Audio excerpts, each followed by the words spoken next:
പ്രിയമുള്ളവരെ, നമ്മൾ ഏവരും കാത്തിരുന്ന അസിസ്റ്റന്റ് മോട്ടോർ വെഹിക്കിൾ ഇൻസ്പെക്ടർ അഥവാ AMVയുടെ വിജ്ഞാപനം വന്നിട്ടുണ്ട്. അപ്പൊ നമ്മൾ അതിന്റെ qualification, age limit, previous advice details, expected syllabus തുടങ്ങിയ കാര്യങ്ങൾ ഈ വീഡിയോയിൽ ചർച്ച ചെയ്യുന്നുണ്ട്. അപ്പൊ നമുക്ക് നേരെ വീഡിയോയിലേക്ക് പോവാം. അപ്പൊ ഇതിന്റെ ക്വാളിഫിക്കേഷനെ പറ്റി മനസ്സിലാക്കുന്നതിന് മുമ്പ് ഇതിന്റെ കാറ്റഗറി നമ്പർ നിങ്ങളൊന്ന് ശ്രദ്ധിക്കുക. 26/2026 ആണ്. കേരള മോട്ടോർ വെഹിക്കിൾ ഡിപ്പാർട്ട്മെന്റിലേക്കാണ് നിയമനം. നമ്മുടെ പോസ്റ്റിന്റെ പേര് നോക്കിയേ, assistant motor vehicle inspector. Apply ചെയ്യേണ്ട അവസാന തീയതി 1/7/2026 ആണ്. ഡയറക്റ്റ് റിക്രൂട്ട്മെന്റ് ആണ്. ഏജ് ലിമിറ്റ് 21 തൊട്ട് 40 വയസ്സ് വരെയാണ്.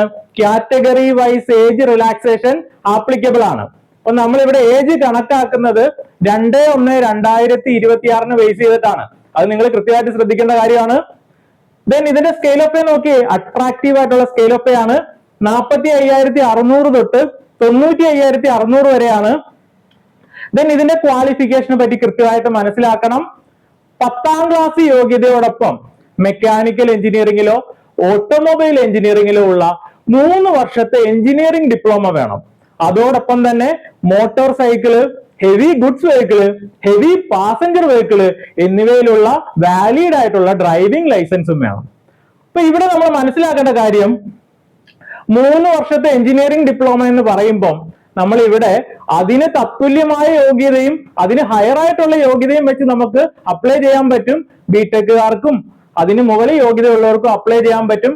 3 വർഷത്തെ ഡിപ്ലോമ ഇല്ലാത്ത ലാറ്റർ എൻട്രി വഴി 2 വർഷത്തെ ഡിപ്ലോമ ഉള്ള ഉദ്യോഗാർത്ഥികൾക്കും ഈക്വലന്റ് ക്വാളിഫിക്കേഷൻ വെച്ച് അപ്ലൈ ചെയ്യാൻ പറ്റും. അത് നിങ്ങൾ കൃത്യമായിട്ട് മനസ്സിലാക്കേണ്ട കാര്യമാണ്. ദെൻ ഇതൊരു യൂണിഫോം പോസ്റ്റ് ആയതുകൊണ്ട് നമ്മൾ ഇവിടെ മനസ്സിലാക്കേണ്ട കാര്യം, ഫിസിക്കൽ ക്വാളിഫിക്കേഷനും വിഷ്വൽ സ്റ്റാൻഡേർഡും ഇവിടെ ആപ്ലിക്കബിൾ ആണ്. അപ്പൊ ഇവിടെ നമ്മൾ നോക്കുക, ഫിസിക്കൽ ക്വാളിഫിക്കേഷൻ പറയുന്നത് നോക്കേ, must be physically fit and shall possess the following minimum physical standards. Male കാൻഡിഡേറ്റിന് പറയുന്നത് നോക്കിയേ, മിനിമം ഹൈറ്റ് 165 സെന്റിമീറ്റർ ഉണ്ടായിരിക്കണം. അതോടൊപ്പം തന്നെ മിനിമം ചെസ്റ്റ് 81 സെന്റിമീറ്റർ ഉണ്ടായിരിക്കണം, with an expansion of 5 centimetre. Then female കാൻഡിഡേറ്റിന്റെ കാര്യം നോക്കിയേ, ഫീമെയിൽ കാൻഡിഡേറ്റിന് മിനിമം ഹൈറ്റ് 152 സെന്റിമീറ്റർ ഉണ്ടായിരിക്കണം. അതോടൊപ്പം തന്നെ ഒരു നോട്ടായിട്ട് പറയുന്നത് നോക്കിയേ, SC/ST കാൻഡിഡേറ്റിന് ഹൈറ്റിന്റെ കാര്യത്തിൽ റിലാക്സേഷൻ ഉണ്ട്. അവർക്ക് മെയിൽ കാൻഡിഡേറ്റിന് 160 സെന്റിമീറ്റർ മിനിമം ഹൈറ്റ് മതി, ഫീമെയിൽ കാൻഡിഡേറ്റിന് 150 സെന്റിമീറ്റർ ഹൈറ്റ് മതി. ദെൻ ഇതിന്റെ വിഷ്വൽ സ്റ്റാൻഡേർഡ് നിങ്ങൾ കൃത്യമായിട്ട് മനസ്സിലാക്കുക. ഇവിടെ നമുക്ക് ഡിസ്റ്റൻസ് വിഷൻ പറയുന്ന നോക്കിയേ, 6/6 സ്നെല്ലൻ ഉണ്ടായിരിക്കണം. നിയർ വിഷൻ 2 കണ്ണുകൾക്കും 0.5 സ്നെല്ലൻ ഉണ്ടായിരിക്കണം. അതായത് 2 കണ്ണുകൾക്കും ദൂരക്കാഴ്ച 6/6 സ്നെല്ലനും 2 കണ്ണുകൾക്ക് സമീപ കാഴ്ച 0.5 സ്നെല്ലനും ഉണ്ടായിരിക്കണം. 2 കണ്ണുകൾക്കും പൂർണ്ണമായിട്ടുള്ള ആരോഗ്യം ഉണ്ടായിരിക്കണം. കോങ്കണ്ണ്, വർണ്ണാന്തത, കണ്ണിനോ കൺപോളകൾക്കോ ഉള്ള മറ്റ് കേടുപാടുകൾ എന്നിവ അയോഗ്യതയായിട്ട് കണക്കാക്കും. അത് കൃത്യമായിട്ട് മനസ്സിലാക്കുക.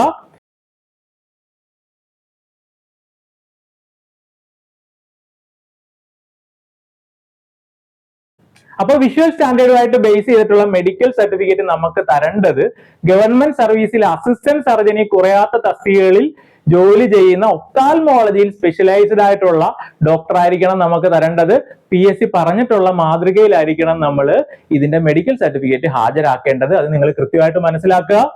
അപ്പൊ tech PSC AMVയുടെ 4th batch start ചെയ്തിട്ടുണ്ട്. അപ്പൊ കഴിഞ്ഞ പ്രാവശ്യം ഏറ്റവും കൂടുതൽ വിജയികളെ സൃഷ്ടിച്ചിട്ടുള്ള ടെക് PSC എന്റെ മെന്റർഷിപ്പിലാണ് ഇപ്രാവശ്യവും കോഴ്സുകൾ നടത്തുന്നത്. കഴിഞ്ഞ പ്രാവശ്യം ഞാൻ തന്നെയാണ് കോഴ്സ് മെന്റർ ചെയ്തത്. അപ്പൊ ക്ലാസ്സിൽ ജോയിൻ ചെയ്യാൻ താല്പര്യമുള്ളവർക്ക് ക്ലാസ്സിലേക്ക് ജോയിൻ ചെയ്യാൻ. കേരളത്തിലെ ഏറ്റവും മികച്ച അധ്യാപകരായിരിക്കും ക്ലാസ്സുകൾ എടുക്കുന്നത്.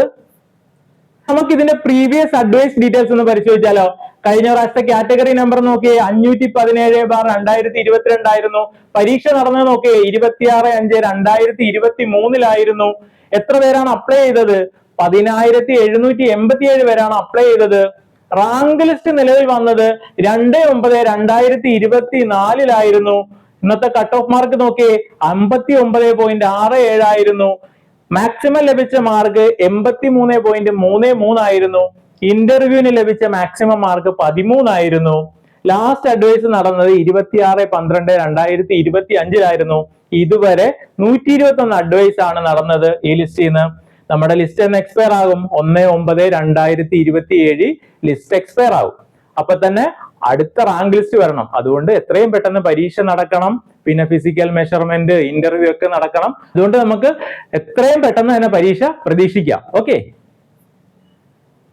ദെൻ ഇതിന്റെ സിലബസിന്റെ ഒരു ഓവർവ്യൂ പറയാം. നമുക്കറിയാം ഇതിന്റെ സിലബസിൽ 3 പാർട്ടാണ്. മെക്കാനിക്കലിൽ നിന്ന് 40 മാർക്ക്, ഓട്ടോമൊബൈലിൽ നിന്ന് 40 മാർക്ക്, സ്പെഷ്യൽ ടോപ്പിക്കിൽ നിന്ന് 20 mark.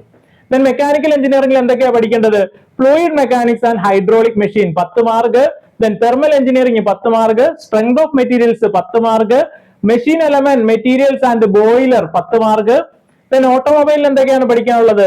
Constructional features of engine and related systems 10 mark, chassis 10 mark, transmission system and electrical system 10 mark, transportation management and modern technologies in automobile 10 mark.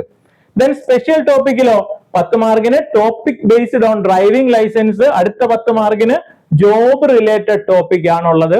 ഇത്രയാണ് നമ്മുടെ സിലബസിന്റെ ഒരു ഓവർവ്യൂ.